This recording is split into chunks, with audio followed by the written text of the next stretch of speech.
Sarıgulov Dastan Islamovich, Kırgız Respublikasının eks-mamleketlik katçısı, mamleketlik kızmattın birinci derecedagi mamleketlik kengeşçisi, Kırgız Respublikasının Jogorku Kengeşinin eks-deputatı, Kırgız Respublikasında emgek singirgen kuruluşçusu, professor, 12 kiteptin jana 17 el aralık ilimi emgeklerden avtoru.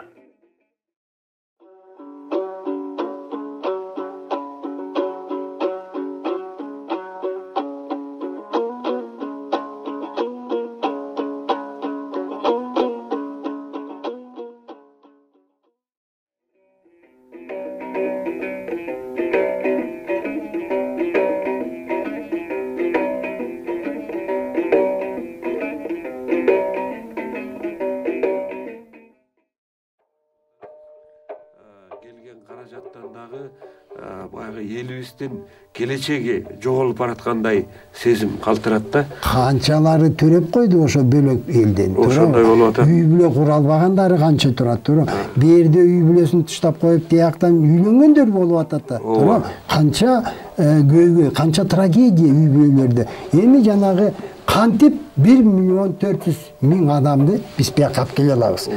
Чоң маселе, бирок бул маселени чечсе болот. Кандай чечсе болот? Biz bazar ekonomikanı gördük. Iktap kaldık ağa. Jeke mençik, misali Kırgızstandın işgerileri özünün öndürgün produksiyası menen Kazakstan'a oңой менен giре албайт. Girse süt menen giret, kartoşka menen, et menen giret, kişineli. Özbekistan'a giре албайт. Россияга giре албайт. Эгерде айыл чарбаны алсак, Россияда өндүрүү производственный комплекстер арды 10.000 бодо кармайт, же болбосо ушундай ири өндүрүш комплекстер болуп калды да. Алардын өндүрүш наркы төмөн. Биздики конкуренциядан өтө албайт. Демек, арды чек де коюп атат, атайын, ар кандай ойлоп тапкан чекте, ветеринарный талап тигүү деп атат да.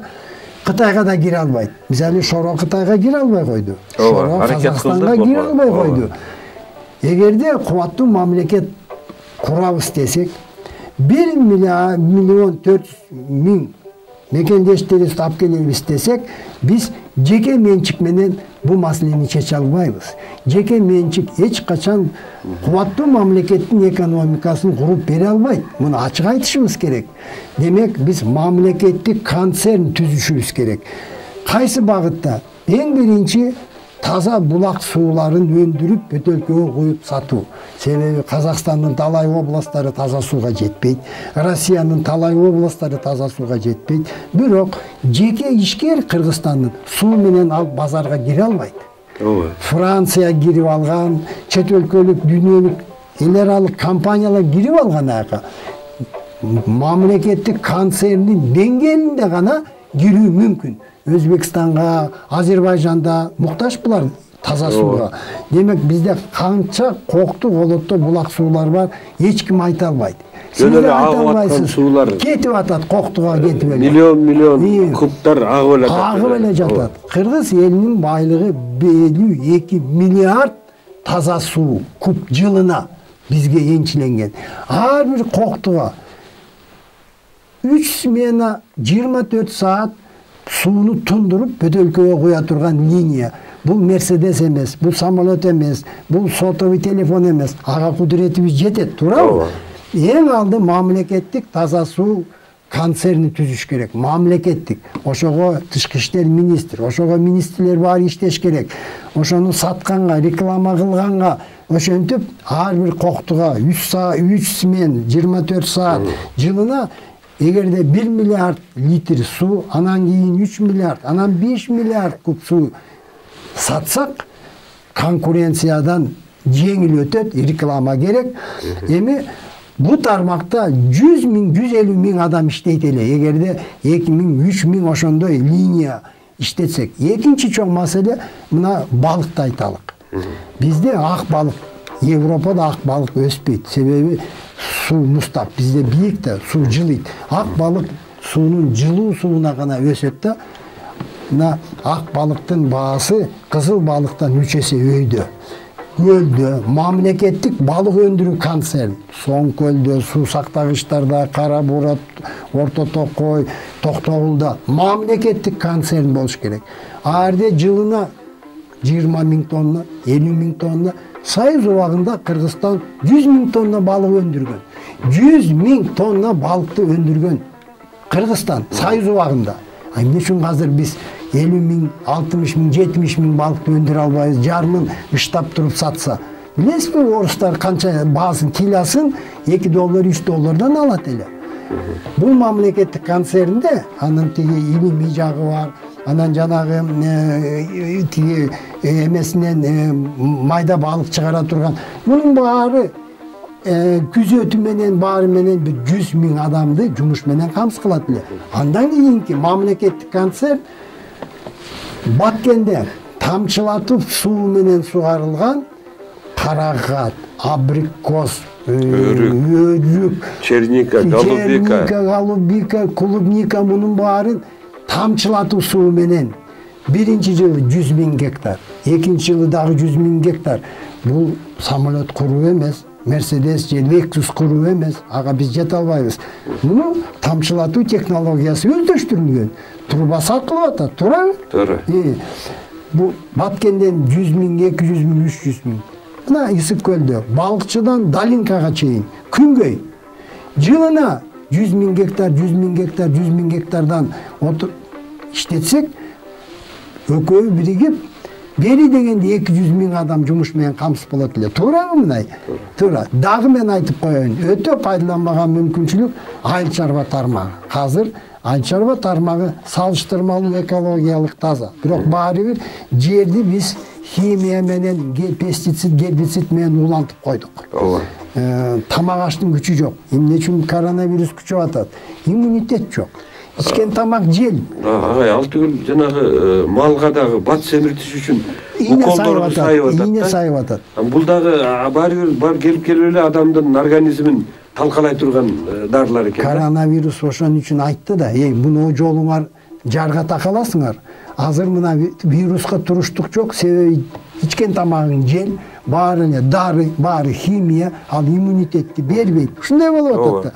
Ошон үчүн дүйнөдө премиум класс деген айыл чарба продукциясын саткан тармак бар. Жылына азыр $90 миллиард. Жылына $90 миллиард. Ал соода сатыгы биржа Францияда. Эмне үчүн, эмне кылыш керек? Эгерде биз 3 жыл, 4 жылдын ичинде жер аянтарыбызды, айыл чарба аянтарын химия заттарынан тазаласак, ал өзү эле тазаланат, эгерде өсүмдүктөрдү пайдалансак. Анан ошол уюмдун өкүлдөрү келип текшерип сертификат берет экен. Сиздин жериңиз химиядан таза, премиум класс айыл чарба продукция өндүргөнгө жарамдуу деп. Сиздин продукцияңыз ошол биржадан сатылат. 20 эсе кымбат. Демейдегиден 20 эсе кымбат. Демек агай биз мына мамлекетибизди өнүктүрүү үчүн жумуш менен камсыздаш керек. Бир эле жанагы кумтөрдү алдык, анан эметтик деген менен эле эмес, алтын эле эмес, биз жөнөкөй эле өзүбүздүн жолун табыш керек. Баягы карапайым чарба иштерин уюштуруу аркылуу мигранттарыбызды алып келип, ошолорду ушул жерден эле үй бүлөсүн бакканга мүмкүнчүлүк түзүп берүү аркылуу, анан эң негизгиси коррупцияны ооздуктоо аркылуу ата бабанын баягы улуулуктарына, ата бабанын баалуулуктары менен жашоого элибизди алып келүү аркылуу эле мамлекетибиз өнүгүп кетсе болот экен да, Балык башынан деген сөз бекер чыкпайт да. Эгерде мамлекетти башкарган адамдар өздөрү коррупцияны жайылтып отурса, ошону үлгү катары көрсөтүп отурса, ошентип мамлекеттик казнадан акчаларды уурдап анан качып кете берсе, бул жаман үлгү да, туурабы? Анан жанагы жумуш менен камсыз кылуу. Бүт айыл чарба тармагын жанагы химия заттан тазаланган аянтарда баасы 20 эсе кымбат болот. Эмне үчүн муну биз колго албайбыз? Дагы бир чоң маселе. Ал маселе мындай. Биз кол өнөрчүлүккө көңүл бурбайбыз. Иран мамлекетинде, Индия мамлекетинде жумушка жарамдуу калктын 20-25% жумуш менен кол өнөрчүлүк тармакта камсыздалат. Яны барганда көрүп жүрбөйбүзбү? Көрүп атасыңар. ел алып атат да. Турцияда ичкидин продукциянын 11%-ын кол өнөрчүлөр берет экен. Кол өнөрчүлөр эми туристтерге барды, сатып келип атат да. Бизде чигоромо деген өнөр бар. Бул кыргыздарга гана таандык. Дүйнө кол өнөрчүлөрү муну билбейт экен. Чи бизде өсөт экен да. Ошонун бир мындай 1 метр 50 сантиметр үлгүсүн айтып атат $3.000 алат элек деп атат.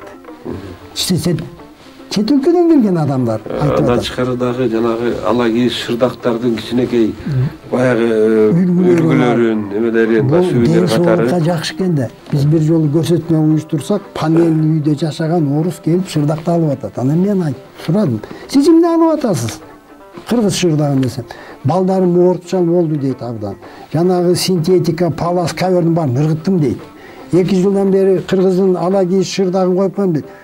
Ден соолугу болуп калды. Балдар оорубай калды дейт. Оорубай калды дейт. Жылуу экен дейт. Көрбөйсүзбү кандай нерселер бар. Кол өнөрчүлүктү колго албай жатабыз. Дары чөптү айтып коеюн. Мына жакында 4 тонна бир чөптүн тамырын алып 4 тонна алып кетет экен. Осмо. Тим эле жапайы эле барып казып эле курутуп атат. Биз дары чөптөрдү жөнгө салсак, кичинекей пакетке, биз бир $200-500 миллион киреше алат элек. Мына Алтай Республикасы дары чөптөн жылына $300 миллион киреше алып атат. $300 миллион дары чөптөн. Негизинен биздин кыргыз жери дары чөптөрдүн мекени да. Мекени. Анан ушул дары чөптөрдү баягы билген адамдар, ошонун касиетин билген адамдар жок кесе болуп калды да. Бирин-экин эле адамдар болуп атат. Анан анча-мунча билип алгандар жанагы тыштан келген кытайларга, корейлерге, тибеттиктерге сатып атпайбы. Анан чынында эле бул дагы кыргыз экономикасын өнүктүрүүнүн бирден бир чоң багыты десек болот. Токой чарбаны да көңүл буруш керек. Мына Вьетнамды карасаңыз, Корея менен Вьетнам, самолет менен учсаңыз бүт жашыл. 20 жылдын ичинде канча миллион гектар токойду өстүрүп алышты булар. Биз жылына, мына бизде азыр 1,5 миллион гектар. Эмне үчүн жылына 500 миң метр гектар кошпойбуз. Кошсок болот да. А бул биринчиден мына суу мөңгү деп атабыз, булак суулары деп атабыз, жер көчкү деп атабыз. Бунун баары даба экен дагы, туурабы? Андан тышкары жыгачтан эмерек буюм тайым жасса болот эле да. Бул өзүнчө бир тармак болот эле өнөр жай. Эмне үчүн муну колго албайбыз биз? Ушундай мүмкүнчүлүктөрдү пайдаланбагандан кийин биз кимди күнөөлөйбүз азыр? Ата бабаларыбыз бизге керемет бейиштин төрүндө мекен калтырган экен. Биз көрүп атабыз да, мисалы Израилдин аянты 21 миң чарчы. 21 миң. Эми ушул Чүй областынын аянты да Россияны клубника менен, клубнай менен, ар кандай тиги смородина менен камсыз кылып атат да. Эми аларда суу тартыш билесиз да. Чөл. Эми биз эмне үчүн анда алардан үлгү албайбыз? Алардын тажрыйбасын өздөштүрбөйбүз. Экономика көтөрүүдө бизде маселе жок, ачык айтыш керек. Бизде элибизде дагы маселе жок. Бизде бир гана маселе мамлекетти 30 жыл бою башкарган адамдардын жөндөмсүздүгү, уурулугу, ыймансыздыгы жана ошого жол ачып берген, эгерим эч кимге жооп бербегенин мыйзамдаштырып койгон баш мыйзамда маселе болуп турат. Мына ачык айтканда бул өтө эле чоң мындай сыр эмес. Бүгүн чынында эле могу эгемендүүлүктүн 30 жылдыгынын алдында агынан жарылып бир жакшы проблемаларды козгодук окшойт. Эми бизге бөлүнгөн убакыт дагы 1 саат 1 паста өтүп кетти. Анан кыргыз элине ушул эгемендүүлүктүн 30 жылдыгына карата өзүңүздүн каалоо тилегиңизди айтып койсоңуз. Бир эле тилек. Ата бабаларыбыз бизге улуу дөөлөт, керемет мурас калтырган экен. Биз өтө эрте кол жууп алдык, өтө эрте кол үзүп алдык. Албетте себепкер чоң мамлекеттердин жүргүзгөн саясаты болду, коңшу чоң мамлекеттин саясаты болду, кийинки 30 жылда батыштагы чоң мамлекеттин саясаты болду. Биз эми мунун баарынан сабак алышыбыз керек да, сабак алышыбыз керек. Келечекке биз өз жолубузду табышыбыз керек, өз жолубузду тандап алышыбыз керек. Ал жол деле ачык айкын белгилүү болуп калды. 30 жыл азаптын ичинде биз көрдүк. Мен каалайт элем, кыргыз болуп, кыргыздын келечегине эң биринчи бүт тажрыйба билимибизди жумшасак, келечегибиз кең болот. Агай, сизге рахмат, терең ыраазычылык билдиребиз. Атайын студиябызга келип, ушул элдин көйгөйүн, мамлекетибиз канткенде келечекке жол табабыз, канткенде мына 30 жылдан алган сабактан баягы кетирген каталарыбызды оңдоп, мамлекетибизди канткенде жаңы бир деңгээлге чыгарабыз деген маселе менен келип отурасыз. Чың ден соолук каалайбыз. Алдыбызда белгилейли деп турган 30 жылдык эгемендүүлүгүбүз кут болсун.